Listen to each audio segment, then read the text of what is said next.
Hello friends, welcome to my channel. నేను మీ జయదేవ్. ఈరోజు ఒక ప్రత్యేకమైనటువంటి అంశం గురించి చర్చిద్దాం. ప్రపంచ చరిత్రలో ఆల్కహాల్ కన్జంప్షన్ గురించి కూడా ఒక చరిత్ర ఉందన్నమాట. దీనికైనా ఒక ప్రత్యేకమైనటువంటి స్థానం ఉంది. చరిత్ర పూర్వం నుండి మానవ సమాజంలో ఈ ఆల్కహాల్ కన్జంప్షన్ అనేది వివిధ రూపాల్లో ఉండేది. కొన్ని ప్రధానమైనటువంటి అప్రోచ్ ఉండేదన్నమాట.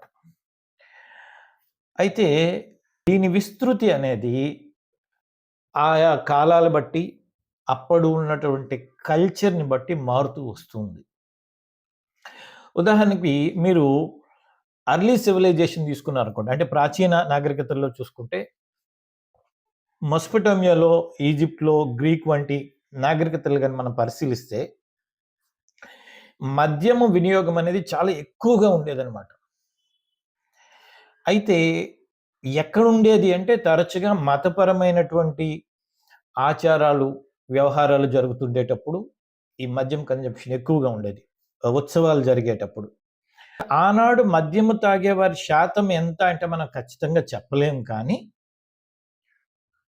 ఆనాడు ఉన్న ప్రజలలో ఎవరైతే పెద్దవారున్నారో వాళ్ళు ఎక్కువగా ఈ మద్యాన్ని కన్జంప్షన్ చేసేవారు. అంటే త్రాగేవారనమాట.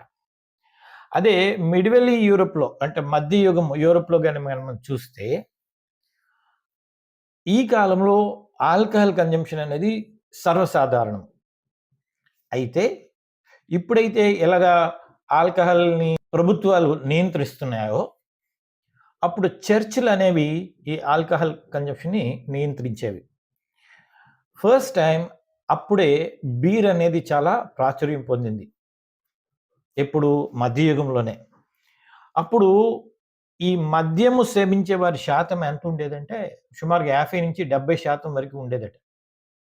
ఇది మిడ్వెల్ యూరోప్‌లో జరిగినట్టు.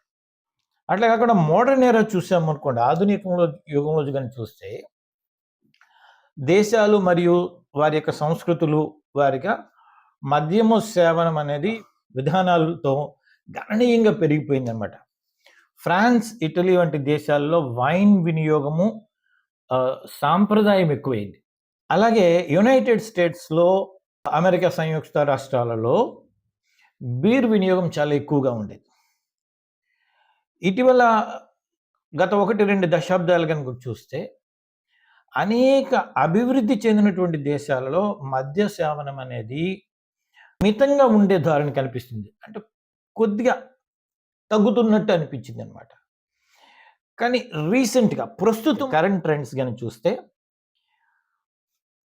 కొన్ని లెక్కల ప్రకారం అంటే 2021 గ్వాల్వెప్ అంచనా ప్రకారము యూఎస్‌లో 60% మంది పెద్దలు ఈ మద్యం కన్జంప్షన్ చేస్తున్నట్టు తేలుతుంది. ఇది 2019 కంటే 65% నుండి తగ్గిందంట. అంటే 2019 నుంచి 2021 గాని కంపేర్ చేస్తే ఆల్కహాల్ కన్జంప్షన్ అనేది ఒక 65% వరకు తగ్గింది అని ఈ లెక్కలు చెప్తున్నాయి.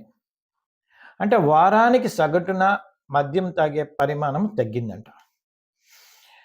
అయితే మద్యం కన్జంప్షన్ అనేది, ఆల్కహాల్ కన్జంప్షన్ అనేది age, gender, culture, socio economic situations అన్నిటి మీద ఆధారంగా ఈ కన్జంప్షన్ అనేది జరుగుతుంది.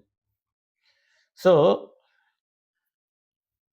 మా కుటుంబానికే చరిత్ర ఉంది, మా వంశానికే చరిత్ర ఉందని మిడిసిపడే మనుషుల్లారా, మిమ్మల్ని హరించేటటువంటి ఆల్కహాల్‌కి కూడా ఒక చరిత్ర ఉంది. తెలుసుకోండి. ఫ్రెండ్స్, ఈ ఆల్కహాల్ హిస్టరీ గాని మీకు కిక్కిచ్చుంటే మన వీడియో కంటెంట్‌కి ఒక లైక్ చేయండి, కామెంట్ చేయండి. అట్లాగే మన ఛానల్‌ని సబ్స్క్రైబ్ చేయండి. సో థాట్ ఇలాంటి మరెన్నో ఇంట్రెస్టింగ్ ఫ్యాక్ట్స్ మీ ముందుకు తీసుకొస్తా. Thank you.